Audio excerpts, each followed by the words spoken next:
ये देखना चाहिए कि उस वक्त ये था but now that person has fallen in love with you, हाँ, so should you not value that? Of course, या फिर आप उस दर्द को पकड़ के बैठे रहे, रोते रहे, उस सुख तुमने मुझे ये कर दिया, बट अब तो तुमसे मोहब्बत हो गई ना।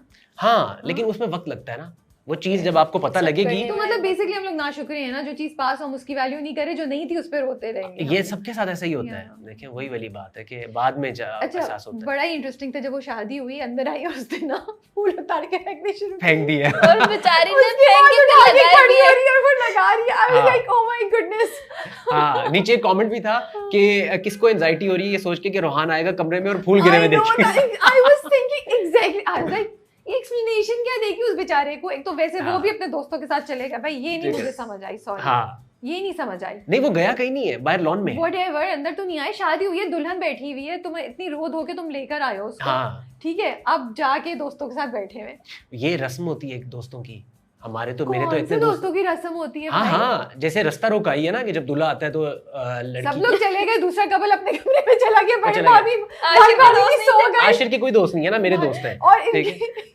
हाँ हाँ, लेकिन ये एक रस्म है कि दोस्त, लड़के के दोस्त उसको रोक लेते हैं और उसको कहते हैं कि आप पैसे दे, हम तब तुझे जाने देंगे। कजन्स का पता है, बहनों का पता है, ये लड़कों का नहीं पता। लड़कों का हम बहनें ही लड़के को होगा ना इसमें, भाई को नहीं जाने देती कि पैसे दो फिर हमें। हाँ, ये भी होती है एक, लेकिन एक वो दोस्तों पैसे नहीं दे रोक रहे थे, वो तो बैठे थे, बैठो ना, तुम कहाँ जा रहे हो? हाँ, चाय पीते हैं। हाँ, चाय पीते, बैठो ना, मतलब हाँ, वो उनकी यही थी ना कि तू बैठ, वो जाने नहीं मुझे दे रहे। मैं कहता हूँ यार चलो भाई लेट हो रहा है, अल्लाह हाफिज़। वो कहते हैं बैठ यार चाय पीते हैं। फिर मैं वो कहते हैं कि अच्छा चल तू चाय ना हमारे साथ ना जा, हमें पैसे दे दे। तो वो यही थी एक चीज, उसकी वजह से मैं लेट हो गया। खैर, लेकिन वो सीन बहुत मजे का था। I was thinking exactly the same thing कि भाई अभी वो अंदर आ जाएगा, वो ऑलरेडी थोड़ा सा वो डाउट है, या अभी कैसे एक्सप्लेन करेगी, यहाँ पे तो एक फड्डा हो जाएगा। लेकिन फिर मुझे इंटरेस्टिंग लगा कि उठा के सारे वापस डाल देंगे, बचत हो गई, लगा थक गई बेचारी। I was like this is a good twist, दोनों बच गए, उनको कुछ कन्फ्रंट ही नहीं करना पड़ा, और उसकी भी, नाया की भी बचत हो गई से। So I was saying, do you guys believe in second chances in love?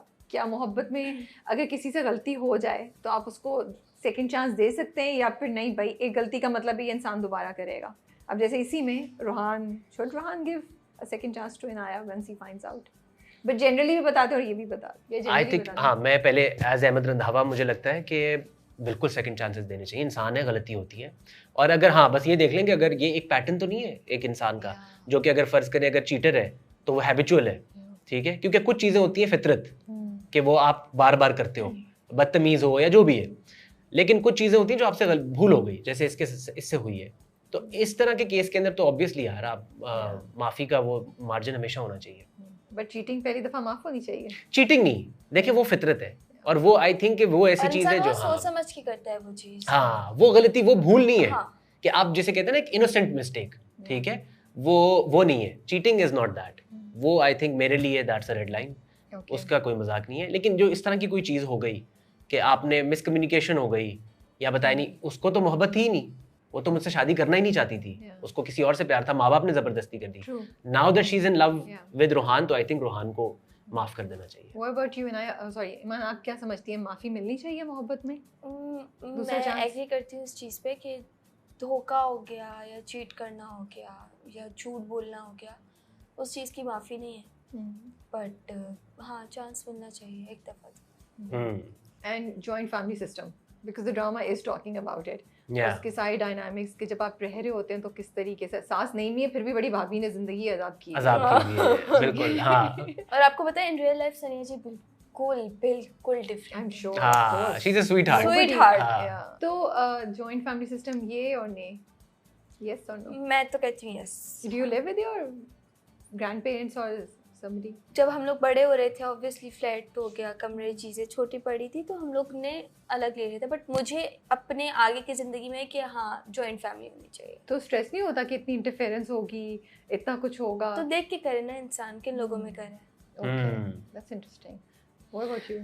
I think of course हर किसी को अपने घर वाले प्यारे होते हैं, मुझे भी, मैं उनसे दूर रहता हूँ, कदर भी आपको आ जाती है, but I think joint family बड़ा ट्रिकी चीज़ है। आपकी अपनी स्पेस बड़ी इंपॉर्टेंट है, ठीक है, और अगर तो आपका अरेंजमेंट ऐसा बनता है कि आपकी बीवी है और वो आपके पेरेंट्स के साथ एडजस्ट कर सकती है और इतनी स्पेस भी है कि आपकी अपनी जगह है, तो ग्रेट, ठीक है, और दोनों की आपस में बन भी जाती है। अगर नहीं बनती और स्पेशली जो आने वाली है उसको एडजस्ट करना है किसी और के साथ और वो तंग हो रही है, तो आई थिंक कि बहुत बेहतर है कि आप अलहदा रहो, और फिर आपके पेरेंट्स आपकी रिस्पॉन्सिबिलिटी है ना, आप उनको वक्त दें, आप उनके पास जाएं, उनकी खिदमत करें। आपकी बीवी का काम नहीं है ये कि वो उनकी खिदमत करे, वो अपनी स्पेस शेयर करे। इफ शी डज इट खुशी से, great, I think that would be lovely. लेकिन अगर वो नहीं करती तो I think there should be no compulsion. मतलब आपको लगता है ये भी यंग लड़कों में ये थॉट प्रोसेस चेंज हो रहा है, जैसे आप बोल रहे हैं उनके अंदर एक्सेप्टेंस आती जा रही है टू रिकग्नाइज कि लड़की के भी हक हैं और माँ बाप के अलहदा किस्म के फ़र्ज़ हैं उनके ऊपर, यू नो, ये चीज़ आ रही है? ये चीज़ इसके अंदर ना बहुत सारी आई थिंक हमारी ओवरऑल सोसाइटी में भी एक बहुत बड़ा डिस्कनेक्ट है, बहुत बड़ी रेंज है। अच्छा। इधर भी लोग हैं और इस एक्सट्रीम पे भी लोग हैं। तो मैं अपने सोशल सर्कल में भी जो यूनिवर्सिटी ग्रेजुएट्स, ओए लेवल पढ़े लिखे लोग, मैं उनमें भी देख रहा हूँ कि हर तरह के लोग हैं, हर तरह का माइंडसेट है। कुछ लोग हैं जो कंजर्वेटिव, अपनी पुराने उनके अंदर ख्यालात में चलते हैं कि नहीं मेरे माँ बाप, मैं कैसे छोड़ूं, भाई वो भी तो छोड़ के आ रही है ना, अगर वो नहीं रह सकती तो आप भी फिर छोड़ दो।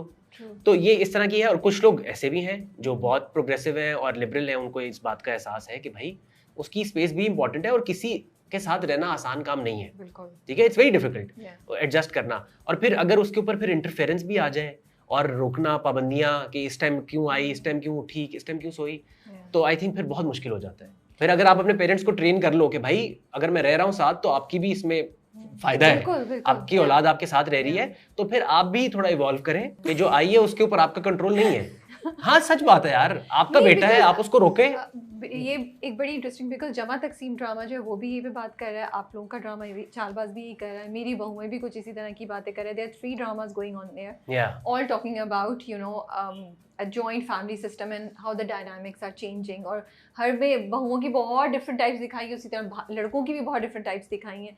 तो वही चीज़ें जो एक चीज़ मुझे लगता है हाईलाइट होनी चाहिए सोसाइटी में कि जब ठीक है, I am not against joint family system और माँ बाप का बहुत हक होता है, लेकिन माँ बाप को भी शायद ये बात समझनी चाहिए कि उनकी इंटरफेरेंस से उस कपल के ऊपर क्या इम्पैक्ट होता है। वो कपल अलहदा हो सकता है, अब यही दोनों मोहब्बत करके सब आए, बट ईशल वाले में तो स्पेशली उसकी यू नो कपल पर इम्पैक्ट पड़ रहा है, जो भी आयजा का होता है या जो ईशल की अपनी माँ का भी जो इंटरफेरेंस है, यू नो, ये भी बिल्कुल ऐसे ही है। अच्छा, वो तो रोक ही नहीं रही थी एपिसोड में, वो जो बोलना शुरू हुई वो तो रुक नहीं रही थी, वो भी बड़े मजे का था उन्होंने जो, but people are loving it कि वो अपनी बेटी के हक में बोली है। हाँ, क्योंकि बेटी के साथ जाती तो हो रही है।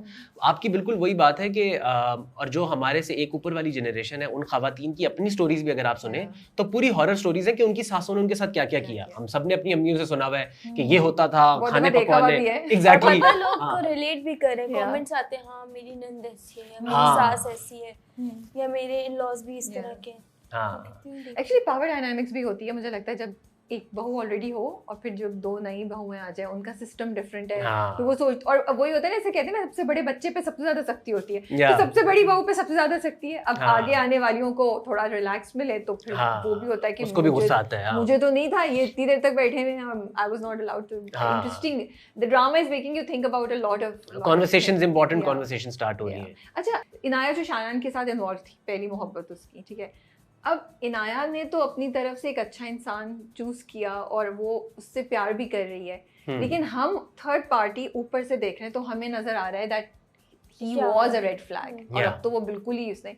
How do you find out if this person is really good for me, या क्या रेड फ्लैग्स हैं जो आपको नजर आते हैं बट कभी कभी हम इग्नोर कर देते हैं? बट आपको पता है इनाया देख रही थी उसके गुस्से, उसकी बदतमीजी, that's what I am saying कि रेड फ्लैग्स क्या होते हैं फिर? ये लड़कियां हम खुद इग्नोर करती हैं। गुस्सा हो गया, बदतमीजी हो गई, आपको ट्रीट कैसे करता है, आप उसकी प्रायोरिटी हो या नहीं, या वो आपको उस तरह से टाइम दे रहा है, आपकी रिस्पेक्ट कर रहा है और आपके लिए स्टैंड ले सकता है या नहीं। और ये बहुत सारी चीज़ होती हैं जो हम लड़कियां देख के बोलती हैं कि नहीं यार कोई बात नहीं, प्यार करते हैं ना इसलिए कर रहा है ऐसे, या बदल जाएगा, या उसको कुछ टाइम दो वो घर वालों के आगे स्टैंड ले लेगा। तो वो हम लड़कियां ही होती हैं जो हम बाद में बोलती हैं ये तो रेड फ्लैग था। क्यों भाई, हम खुद देख रहे हैं कि वो है, और लड़कियां इग्नोर कर देती हैं। बल्कि लड़के दिखाते हैं कि भाई एंगर इश्यूज तो किसी के कंट्रोल में होते हैं, ना लड़कियों के ना लड़कों के, असलियत सामने आई जाती है। लेकिन अगेन हम अभी पहले भी ये बात कर रहे थे कि आई थिंक प्यार में जब बंदा अंधा होता है तो वो she is hanging by a thread then, कि छोटा से भी है ना कि यार नहीं चलो कोई बात नहीं, गुस्सा आ गया उसका, उसकी नेचर ये है।